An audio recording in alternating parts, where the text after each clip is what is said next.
নমস্কার বন্ধুরা, রুবিস কিচেনের ব্লগসে সবাইকে স্বাগতম। আশা করি তোমরা সবাই ভালো আছো, আমিও ভালো আছি। আবারও আরেকটি নতুন রান্নার রেসিপি নিয়ে চলে এসেছি। করে দেখাবো পুঁটি মাছের ঝাল।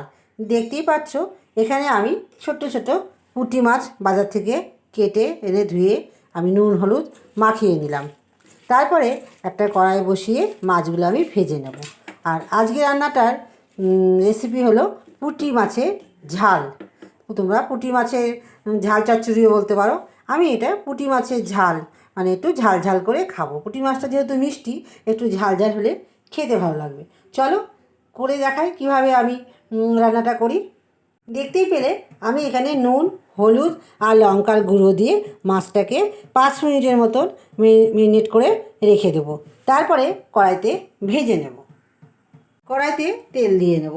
পুঁটি মাছের ঝাল করতে গেলে একটু তেল বেশি লাগবে। আমি আমার আন্দাজ মতন দিয়ে নিয়েছি, তোমরা কিন্তু তোমাদের আন্দাজ মতন দিয়ে নেবে। মাছগুলো আমি ভেজে নেব এক এক করে। সব মাছ একসাথে দেবো না, অল্প অল্প করে মাছগুলো দিয়ে ভেজে নেব। মাছগুলো ভাজা হয়ে গেছে, এবার আমি সব মাছগুলো তুলে নেবো এক এক করে। আগেরগুলো আমি তুলে নিয়েছি, এবার এক এক করে কড়াই থেকে সব মাছগুলো আমি তুলে নেব।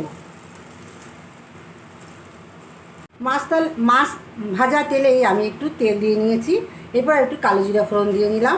এরপরে দিয়ে দেবো আলুগুলো কেটেছি আলু ভাজার থেকে একটু বড় বড়। এর মধ্যে একটু আলুগুলো ভেজে তারপর আমি মশলাটা দিয়ে নেব। এবার আমি আলুগুলো দিয়ে নিলাম। আলুগুলো আমি এখন একটু হালকা করে ভেজে নেব, যাতে জল দেওয়ার সময় বেশি জল দিতে না হয় আর সেদ্ধটা তাড়াতাড়ি হয়ে যায়। আলুটা প্রায় ভাজা হয়ে গেছে। এবার আমি আদা পেঁয়াজ রসুন আর টমেটো যে পেস্টটা করেছিলাম সেটা দিয়ে নেবো 1.5 চামচের মতন। এই চামচে 1.5 চামচের মতন আমি দিয়ে নেব। দিয়ে ভালো করে মশলাটা কষিয়ে নেব। দেখতেই পাচ্ছ মশলাটা কষানো হয়ে গেছে। এরপরে আমি এর মধ্যে কিছু গুঁড়ো মশলা অ্যাড করব। দিয়ে নেব পরিমাণ মতন লবণ, দিয়ে নেব জিরের গুঁড়ো 1 চামচের মতন, 1 চামচের একটু কম জিরের গুঁড়ো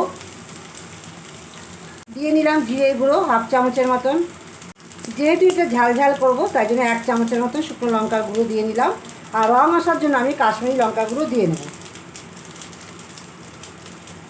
দিয়ে নেব হলুদের গুঁড়ো 1/2 চামচের মতন।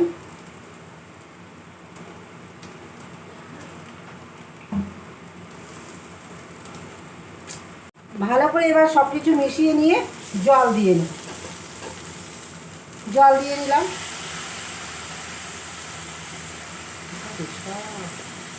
এবার আমি একটু জল দিয়ে নিলাম। দিয়ে ভালো করে একটু ফুটে আসলেই আমি একটু ধনেপাতা দিয়ে নামিয়ে নেব।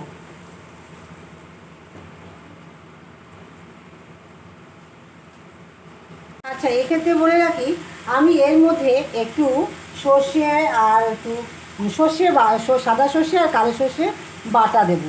এই মশলাটা কষানো হয়ে যাওয়ার পর তারপরে দেবো। কারণ হচ্ছে যেহেতু সর্ষে বেশি ফোটানো যাবে না, দিতে হবে। যেই দেখবে মশলাটা একটু জল দেওয়ার পর কষানো হয়ে গেছে তখন এই সর্ষে বাটাটা একটু দিয়ে নেবে। পরিমাণে কম দেবে, যে যেরকম খেতে ভালোবাসো। আমি একটু পরিমাণ মতন দিয়ে নিলাম। দিয়ে একটু ভালো করে নাড়িয়ে নেব। এরপর এর উপর দিয়ে এই কাঁচা টমেটোগুলো দিয়ে নেব। দিয়ে এরপরে এই মাছগুলো ভাজা মাছগুলো সব দিয়ে নেব। একটু ফুটিয়ে নেব, ভালো করে নাড়িয়ে একটু ফুটিয়ে নেব। নিয়ে ধনেপাতা দিয়ে নামিয়ে নেব। এখন আমি ওপর দিয়ে একটু ধনেপাতা দিয়ে নেব আর গ্যাসের ফ্লেমটা কমিয়ে নেব। ধনেপাতা দিয়ে আমি নামিয়ে নেব। একটা পাত্রের মধ্যে আমি নামিয়ে নিলাম।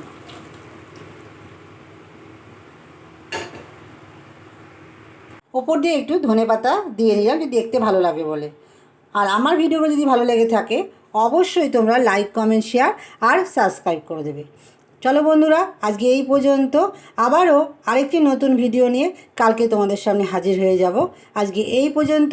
সবাই ভালো থেকো, সুস্থ থেকো। টাটা।